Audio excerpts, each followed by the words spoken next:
Bilindiği üzere ülkemizde olduğu gibi Batman'da da son zamanlarda kart dolandırıcılığı çok fazla yaygınlaşmış bulunmakta. Ve vatandaşlarımızın maalesef birçok bu konuda mağduriyet yaşamaktadır.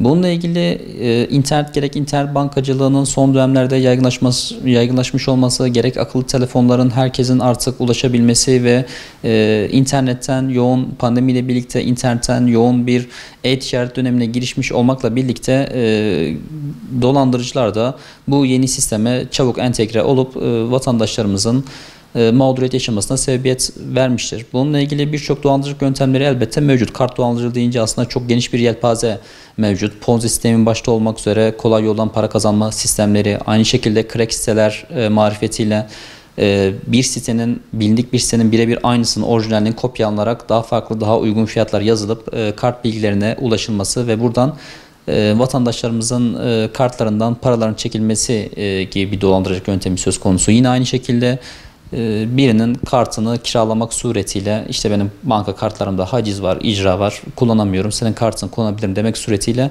vatandaşlarımıza bir ücret mukabilinde bazen de ücretsiz kartını kullanıp dolandırdıkları kişilerden elde ettikleri menfaatin o karta aktarılmasıyla birlikte bazı insanlar dolandırılıyor ve bu dolandırma neticesinde hesabına para girişi yapılan vatandaşımız mağduriyet yaşayabilmektedir. Çünkü dolandırılan vatandaşımız savcılığa gidip, müracaat savcılığına gidip şikayette bulunmakta. Şikayette bulunduğunda ise orada banka hesap hareketlerinden hesaba girilen paranın aslında kartını vermiş olan masum, bu konularla ilgili bilgisi olmayan vatandaşın hesabına girildiği görülmekte ve soruşturma bu insanlar üzerinden yürütülmektedir.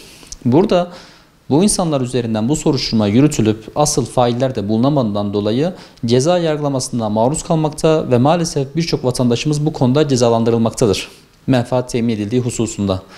Bu yüzden bu dolandırıcılık yöntemlerine, dolandırıcılara karşı dikkatli olması lazım. Dediğim gibi kart dolandırıcılığı denince tek bir dolandırma yöntemi yok. Onlarca, yüzlerce farklı dolandırma yöntemleri var. Fakat kendilerini polis, savcı diye tanıtanlar, kendilerini işte bir dosyanız var diye tanıtanlar, uzlaştırmacı diye tanıtanlar vesaire başta olmak üzere çok farklı dolandırma yöntemleri var. Bunlara karşı uyanık olmak lazım, dikkatli olmak lazım. Alışveriş yaparken bilindik siteleri tercih etmek lazım. Crack sitesi tehlikesi olmayan en aza indirgenen siteleri tercih etmek lazım. Banka hesaplarımızı başkalarına kullandırmamak lazım. Yabancı kişilerden para girişinin olması çünkü bizim açımızdan ileride büyük sorunlara sebebiyet verebilmektedir. Yine aynı şekilde kendisini uzlaştırmacı, arabulucu ya da polis, savcı diye tanıtıp da arayan kişiler oluyor. Bunlara karşı da dikkatli olmak lazım. Çünkü tebligat kanununda usul bellidir. Uzlaştırma usulü bellidir. Arabuluculuk usulü bellidir. Bu usuller dahilinde işlem yapılır. İşte bu miktar paraları bize öderseniz size dava açmayız gibi bir usul söz konusu değildir.